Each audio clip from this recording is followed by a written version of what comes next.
Hello everyone, welcome back to YSR Academy and I hope you all are doing very well। तो आइए बच्चों continue करते हैं हम लोग अपने बेसिक मैथ्स के टॉपिक को। तो आज है लेक्चर नंबर 3। तो लास्ट टाइम हमने बात किया था v equals to u plus at का ग्राफ कैसे बनेगा।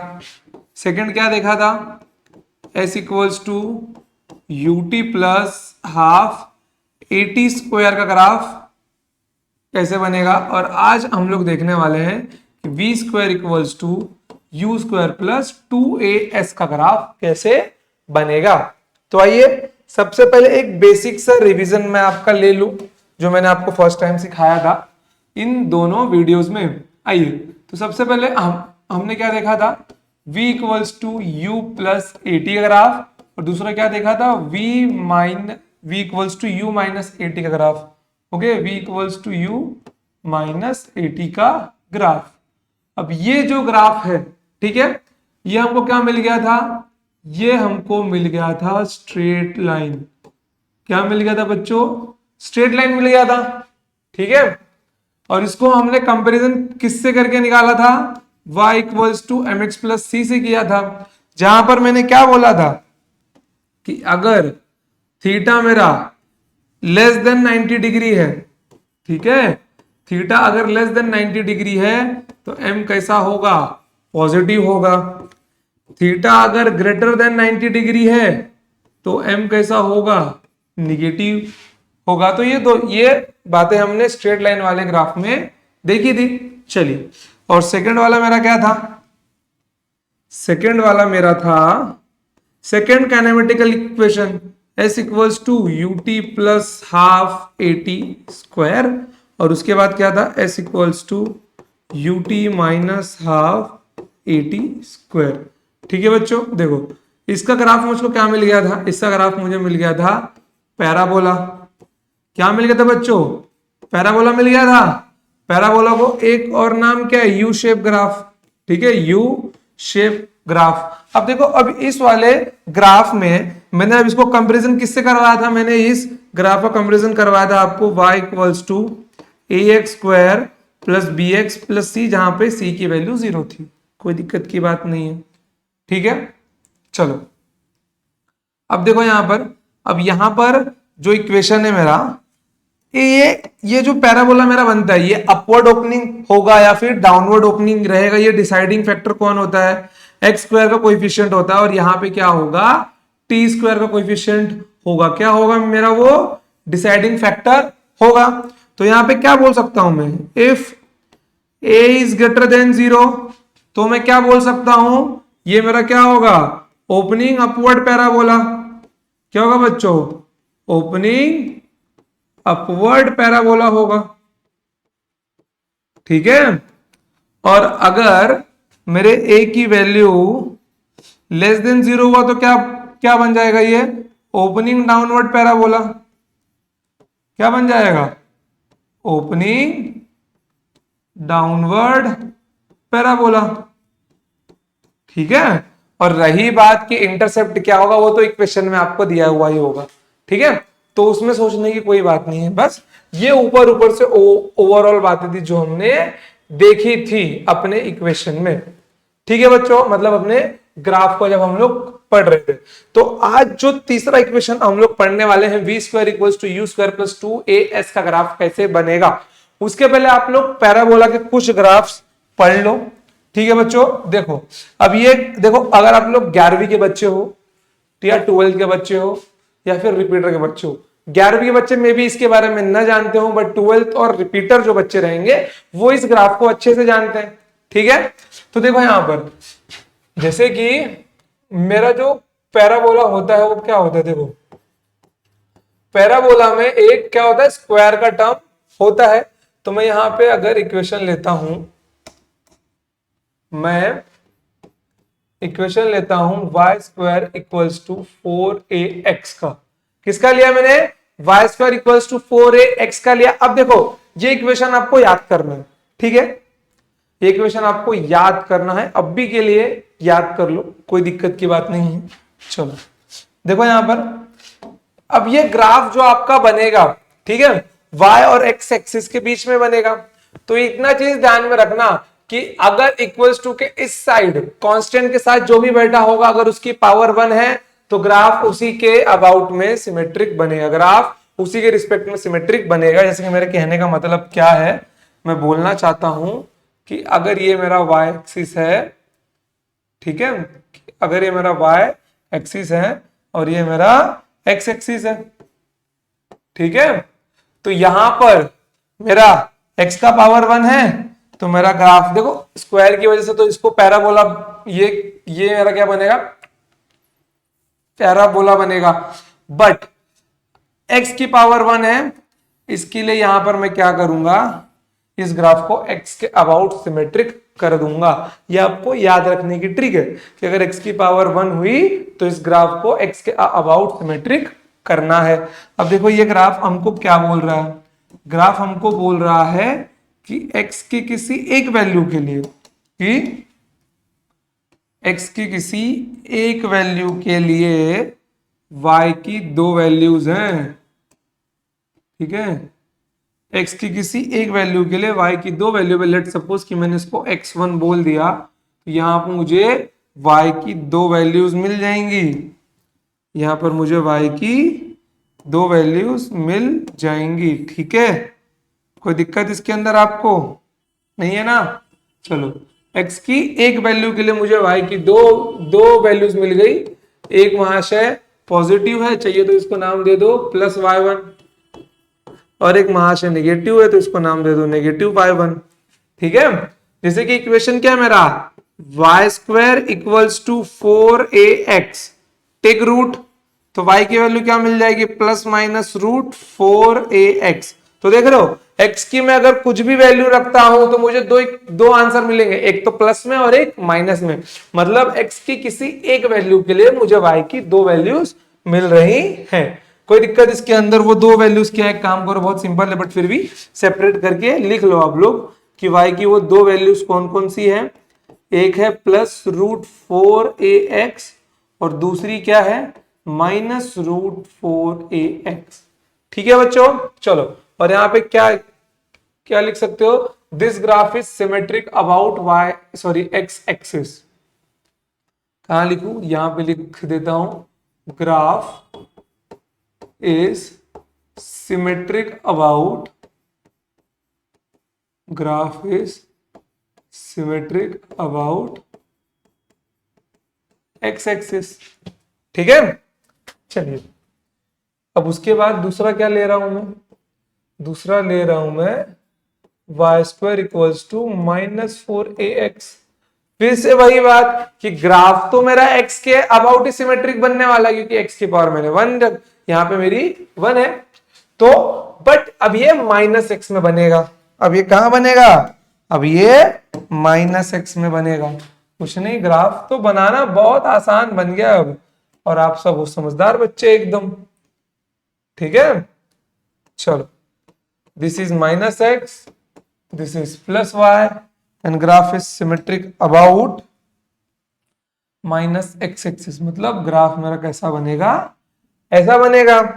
और यहां पर मुझे क्या दिख रहा है, यहां पर मुझे दिख रहा है x की किसी एक वैल्यू के लिए, x की किसी एक वैल्यू के लिए मुझे y की दो वैल्यूज मिल गई, x की किसी एक वैल्यू के लिए मुझे y की दो वैल्यूज मिल गई। लेट सपोज इसका नाम दे देता हूं -x1,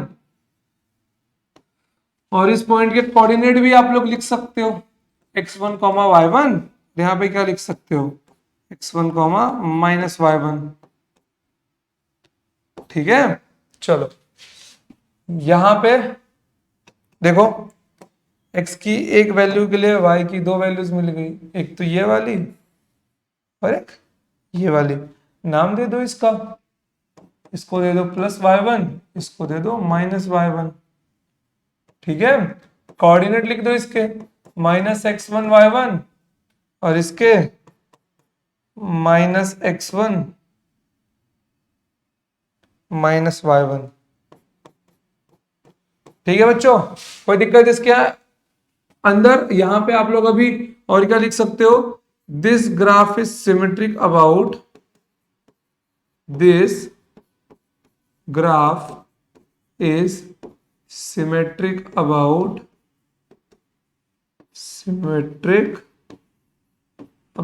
नेगेटिव एक्स एक्सिस। ठीक है, this graph is symmetric about negative x axis.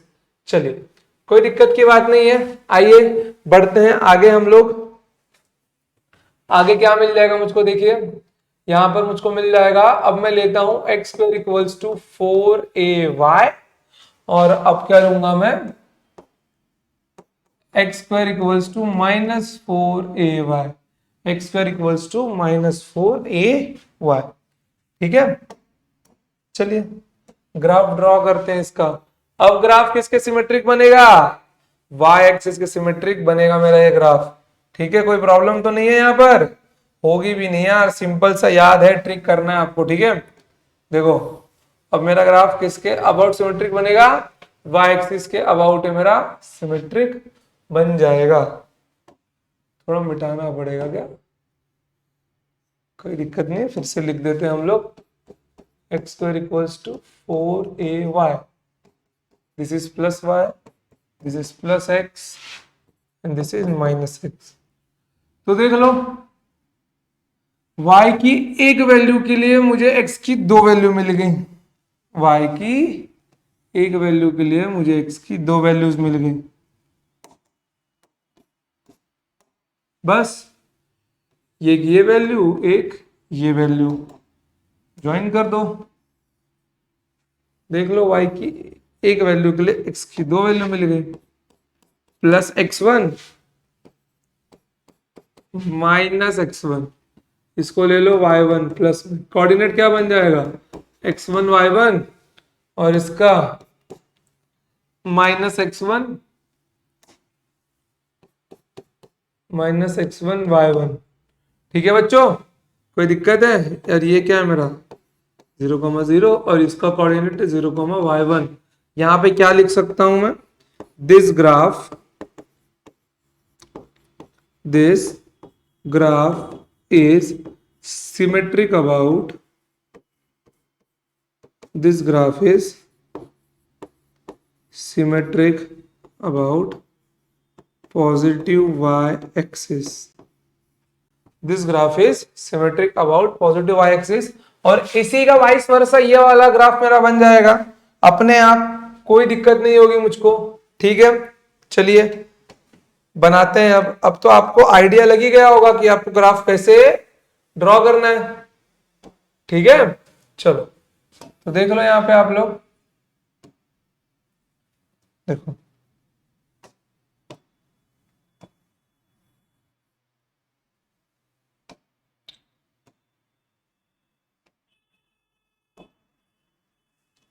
देखो, this is minus y axis, this is plus x axis, but of मेरा ग्राफ इसके अबाउट में सिमेट्रिक बनेगा, जहां पे माइनस y1 की एक वैल्यू के लिए। ठीक है, जैसे कि यहां पे देख लो x की, वो भी नेगेटिव x की एक वैल्यू के लिए y की दो वैल्यूज मिलेंगी, वैसे यहां पर नेगेटिव y की एक वैल्यू के लिए x की दो वैल्यूज मुझे मिलेंगी। कोई दिक्कत नहीं है बाल को, हम लोग रख देंगे, इसको सब्स्टिट्यूट कर देंगे, सॉरी ग्राफ की वैल्यूज को यहां पर पुट कर देंगे।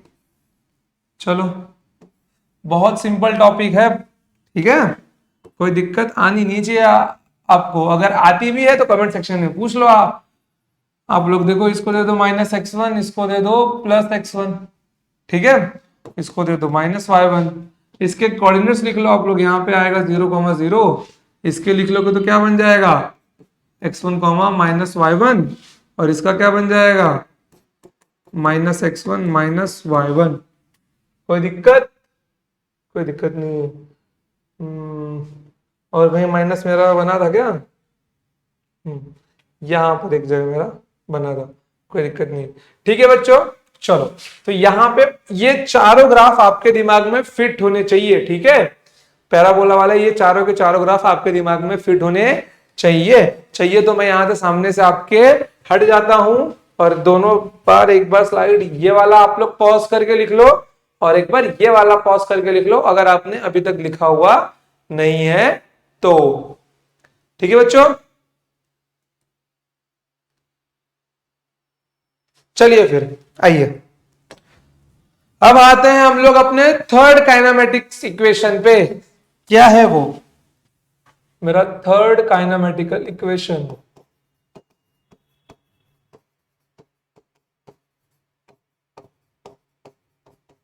थर्ड काइनेमेटिकल इक्वेशन क्या है वो बच्चों? बोलिए जरा। V square equals to u square plus 2as। अभी आपने जो पैराबोला बनाना सीखा है ना, झट से चुटकियों में ग्राफ यहां पे आपका बनके तैयार हो जाएगा। देखिए जरा, अब ये जो मेरा ग्राफ मिला है ये मैं कब लेता हूं? ये मैं तभी लेता हूं जब मेरा एक्सेलरेशन क्या हो?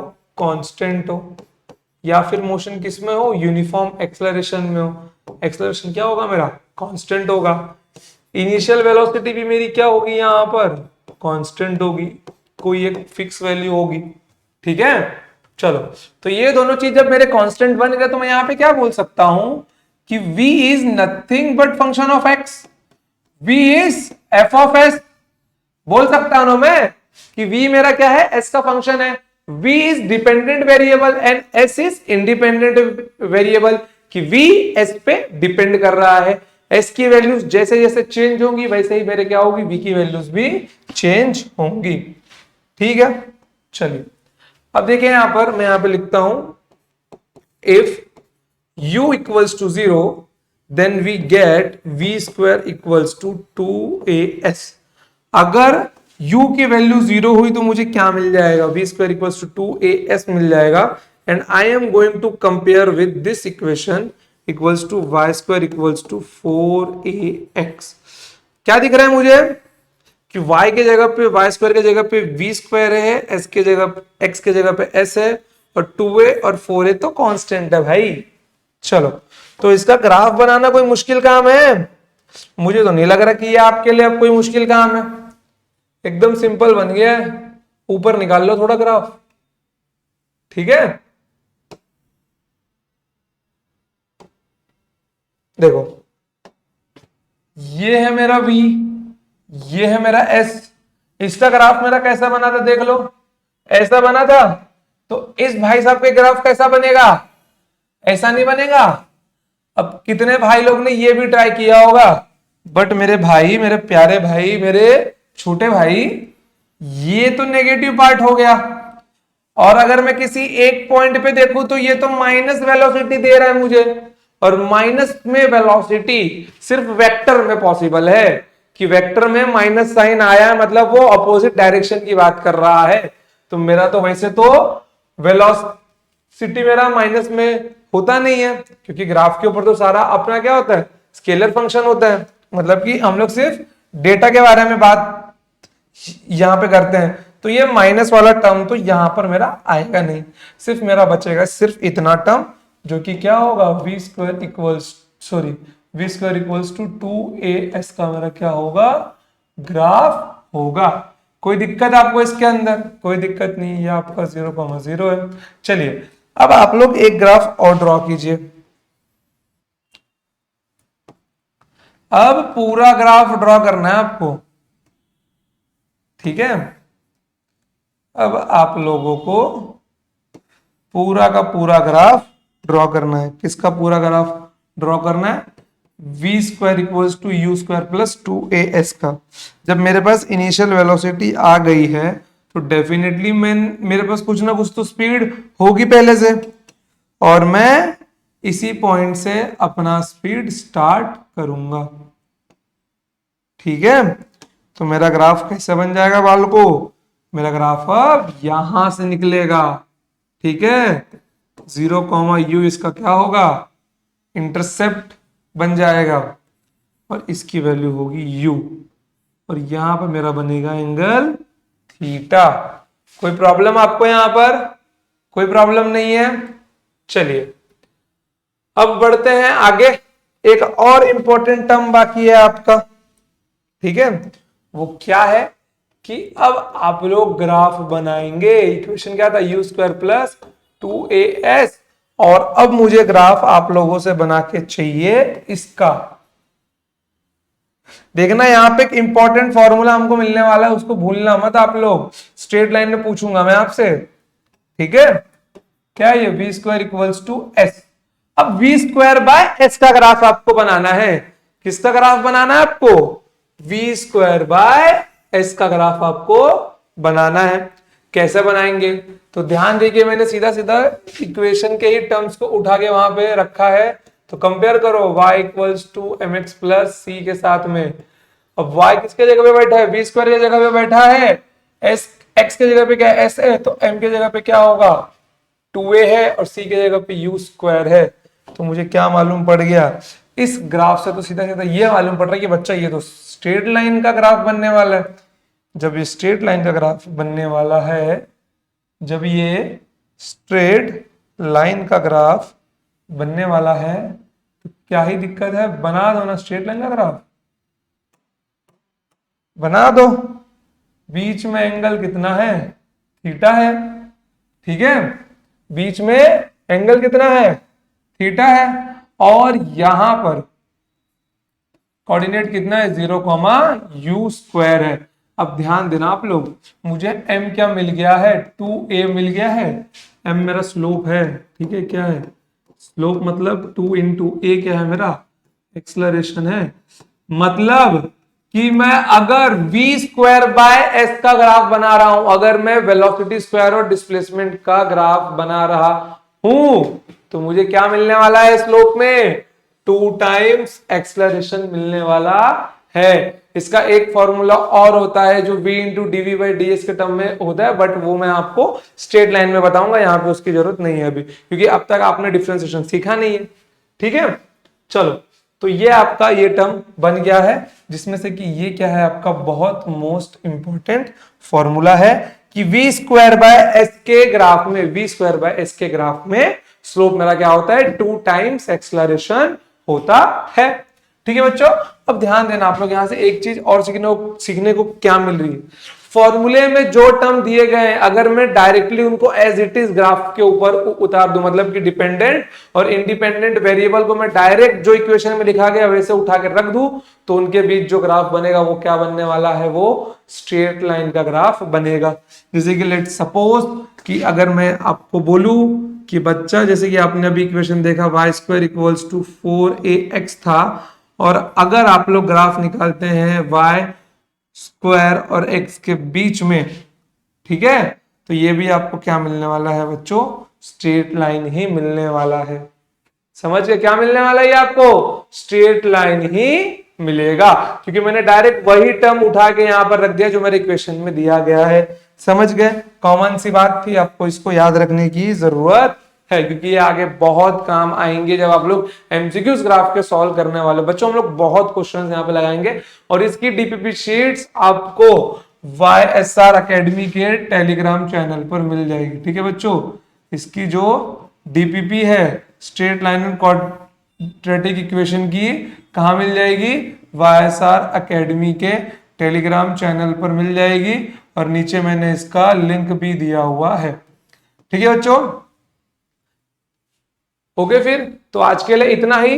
मैं अब नेक्स्ट स्टार्ट करने वाला हूं डिफरेंशिएशन, इंटीग्रेशन, ट्रिग्नोमेट्री एंड जो आपकी बेसिक मैथ्स की चीजें हैं वो, और ये सब खत्म होने के बाद में हम लोग स्टार्ट करने वाले हैं vectors with all previous year questions के साथ में, ठीक है बच्चों। चलो, तो आज के लिए इतना ही, मिलते हैं next time. Till then tata bye, जय हिंद, जय भारत, लव यू ऑल। पढ़ते रहिए हमेशा, और नेक्स्ट टाइम रिवाइज करके आना।